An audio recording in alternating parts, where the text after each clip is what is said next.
Hablar de una efeméride triste, pero que hay que recordarla, es muy poco conocida. Sería mañana, que es el 6 de julio 1976.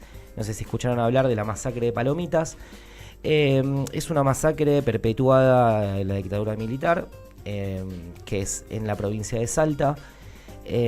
Traigo Salta porque vamos a hablar del RENATEP y vamos a hablar de que en las provincias del norte la mayor cantidad de inscriptos en la economía popular están en Salta, en Santiago del Estero, en Tucumán. Pero bueno, la masacre se da por el gobierno peronista que recupera la democracia en 1973 luego de la proscripción, una democracia plena, digamos, porque el peronismo estaba proscripto. Su gobernador era Miguel Ragone. Miguel Ragone había sido secretario de Ramón Carrillo en la época peronista. Era tucumano, no era de las élites salteñas.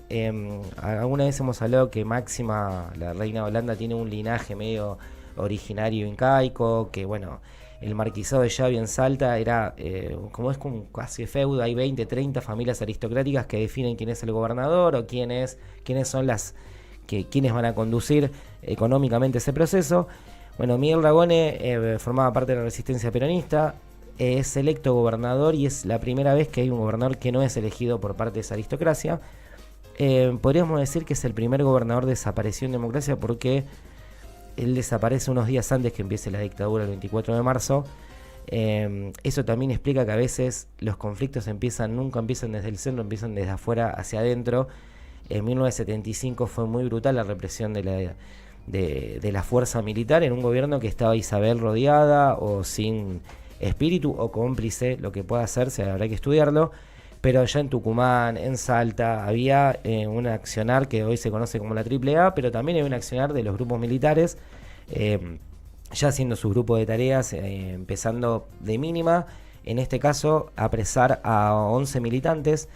Me gustaría nombrarlos, son Alberto Sabransky, Rodolfo Usinger, María Luque, Georgina Droz, ellos militan en Montoneros, Roberto Orlietti, Evangelina Mota, José Pueblo, María del Carmen Alonso Fernández, Celia de Ávila y Benjamín Leonardo Ávila militaban en el ERP, y Pablo Eliseo Autes, él venía de un exilio en Venezuela. Militantes planteaban el hecho de la desigualdad y una cuestión que Miguel Ragone había denunciado. Cuando el peronismo en el 55 viene la fusiladora, la deuda en Salta era de 247 millones de pesos. Cuando Rigoni asume en el 73, la deuda era de 21.000 millones de pesos. No se sabe por qué en esos 20 años, o sí se sabe, digamos, pero nunca claro, se pone en eje de cómo empezó Argentina a tener una deuda cada vez más grande.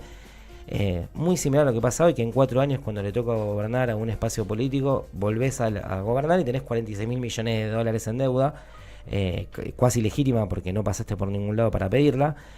Pero en ese caso hay una denuncia muy grande de Miguel Ragone. Esto se pone en agenda la desigualdad. Cuando empieza la dictadura es desaparecido y estos 11 compañeros son llevados de Villa Las Rosas a un paraje en Palomitas, que es un departamento de General Güemes.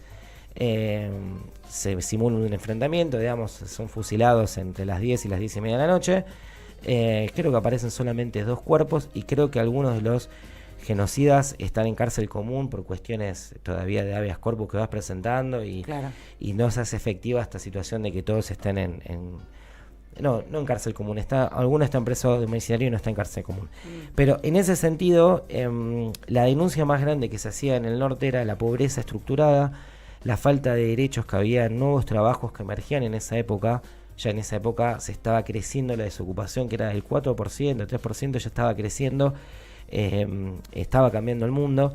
Y en este caso vi atrás un video viejo, la presentación de Juan Grabois, el libro que hace al lado de Axel Kicillof, y en realidad porque quería saber qué pensaba el gobernador de la provincia de la economía popular, qué dice.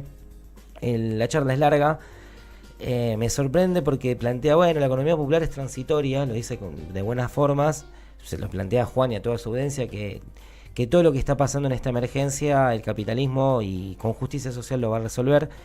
Y por lo menos ahí es donde entra el debate nuestro, porque en la misma zona, hoy Salta, Jujuy, Tucumán, donde todavía tenemos estas crisis políticas, está pasando que no solamente pasa en el partido opositor, nos pasa en nuestro propio partido, que todas esas fronteras del feudalismo son muy difíciles de correr. datos del RENATEP de Salta y del norte argentino, son las 9 provincias principales con mayor inscriptos.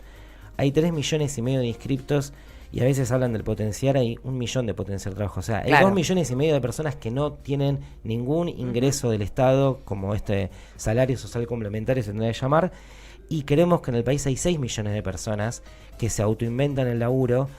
Y en ese debate, el 60% de las personas que están hoy en Salta, que trabajan, es más, o sea, es más alta la informalidad, el 60% se lo inventa y el resto lo inventa el privado o el Estado. En Jujuy es más grande la informalidad que lo que genera el Estado y el mercado. En Tucumán lo mismo, muy parejo. Quiere decir que ya hay provincias que es necesariamente la informalidad o el trabajo de la economía local, regional, en este caso casi siempre sin derechos, ya se autogenera más porque el mercado ni el Estado provincial lo puede demandar ni generar trabajo. Este dato de Jujuy era que tenía el doble de trabajadores de la economía popular que el sistema formal privado, son 105.000 personas y el sistema privado genera 54.000. Después entendemos por qué hay proposiciones nuestras de decir, loco, acceso a la vivienda, acceso a los derechos, un docente gana 36.000 pesos, por qué empiezan a haber otros trabajadores que empiezan a sumarse a esa lucha, y cuando después ves, ayer hablaba Urnequian, jefe de la Corporación América, que se quejaba de los políticos y que quieren estar, jefe de Milei, digamos, y donde sale Milei es de Corporación América, dueños de aeropuertos, dueños de lugares donde pasan plata, pasan armas, nadie los controla, y dueños también de esta política de necesitar un Estado fuerte, pero para ellos, para que les lave sus activos, para que les blanquee, como la kiosquera de hoy, para que a ellos les blanqueen esa guita. Eso, ahí necesitan del Estado. Ahí necesitan un Estado fuerte, ahí necesitan de seguridad jurídica, ahí necesitan de reglas claras, ahí no se quejan. Pero bueno, para un dato que a mí me gustaría charlarlo un día con un gobernador como Axel, es que el 57% del registro son mujeres. O sea, es una realidad que la mayoría de nuestro pueblo en la informalidad, las que lleva adelante la parada, son compañeras. No solamente hay servicios esenciales, como se quiso decir en algún momento erróneamente en la gestión de Arroyo, sino que hay unidades productivas, hay cuidado, hay educación popular. Bueno, hemos hablado acá de muchísimas ramas, feriantes. Bueno, el otro día participamos en una actividad en Aimé Painé, un centro comunitario en Lomas, que toda su militancia está dedicada a la ESI, a la ley Ramona y a la ley Mica García, digamos, tratando de generar eso como parte de la militancia cotidiana para que sea efectivo. En esto para nosotros es importante darle visibilidad y charlar con nuestros compañeros, porque ahí me parece que es el central. No va a resolver esta crisis con justicia social. Cristina fue un ejemplo, hubo justicia social en su gobierno, distribuyó en favor de los humildes, se peleó porque la política pueda domar a la economía, y aún así no pudo alcanzarse y quedamos 25% de personas, no por mala definición de Cristina o del gobierno, sino porque no alcanza solamente con que el Estado genere políticas productivas, sino que hay que darle poder a lo que ya existe y a lo que ya labura. Pero bueno, esto pasó en Salta. Mañana se cumpliría un año más de esta tragedia, de esta masacre.